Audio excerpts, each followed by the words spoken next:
Washington President Donald Trump urged residents of Tehran to evacuate immediately after telling the country it should have signed a nuclear deal with the United States when talks were on the table.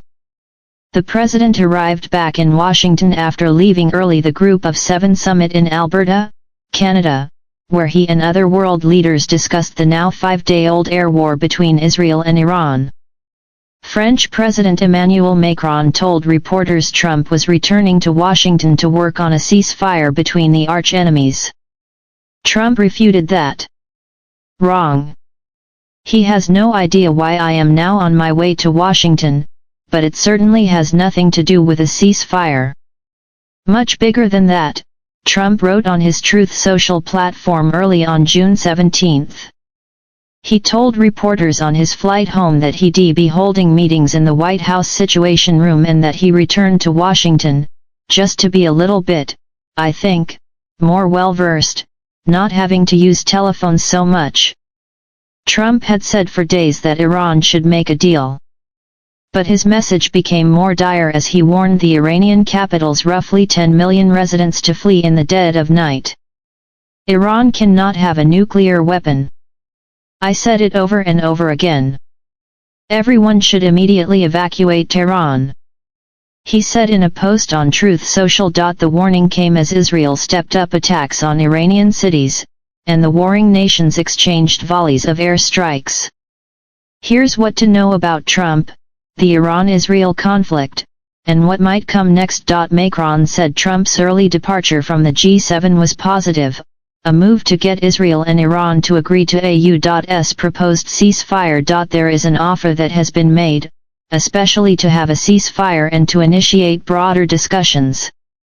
And I think this is a very good thing, Macron told reporters. So now we need to see what the stakeholders will do. Earlier in the day, Trump teased a possible U.S. proposal, telling reporters, they have to make a deal. And it's painful for both parties, he said, but I'd say Iran is not winning this war, and they should talk immediately before it's too late. Staff and family members at the American Embassy in Jerusalem were sheltering in place before dawn on June 17. The U.S. Embassy is not in a position at this time to evacuate or directly assist Americans in departing Israel, the mission said in a security alert, noting that Ben Gurion Airport in Tel Aviv and Israel's seaports were closed. The Chinese embassy in Israel urged its citizens to leave the country via land border crossings as soon as possible. Defense Secretary Pete Hegseth told Fox News the U.S. still wants a nuclear deal with Iran. Of course, Hegseth said on Jesse Watters' Primetime. We are postured defensively in the region to be strong in pursuit of a peace deal, and we certainly hope that's what happens here. A number of prominent members of Congress said they will co-sponsor measures to block the United States from going to war with Iran. Representative Thomas Massie, a self-described constitutional conservative Republican from Kentucky, announced a measure to prohibit our involvement, and invited all members of Congress to co-sponsor it. This is not our war. But if it were, Congress must decide such matters according to our Constitution, Massie posted. The invitation drew enthusiastic agreement from progressive Democratic Representatives Ro Khanna of California and Alexandria Ocasio-Cortez of New York. No war in Iran, Khanna posted. It's time for every member to go on record. Are you with the neocons who led us into Iraq, or do you stand with the American people? An hour later, Senator Bernie Sanders, the left-wing independent from Vermont, announced he had just introduced legislation to stop Trump from leading us into an illegal war with Iran. Senator Tim Kaine, DVA, said earlier on June 16 he would introduce a war powers resolution in the Senate. It is not in our national security interest to get into a war with Iran unless that war is absolutely necessary to defend the United States, he said.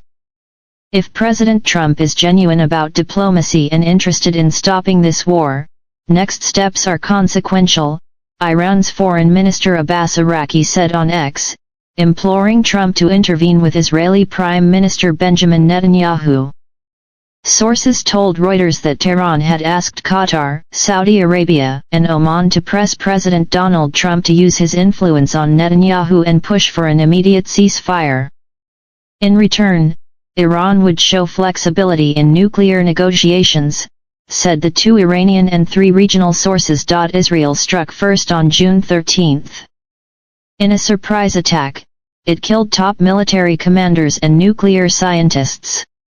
Airstrikes on Iran have also taken at least 2 of Iran's uranium enrichment sites offline. Iran has retaliated with waves of ballistic missiles that have pierced Israel's defenses, striking residential neighborhoods.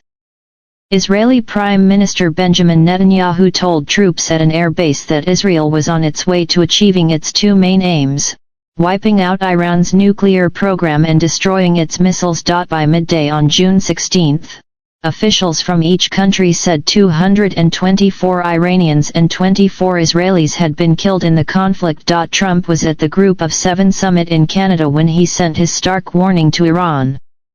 Not long after, the White House abruptly said he would return to Washington early to focus on the deepening conflict.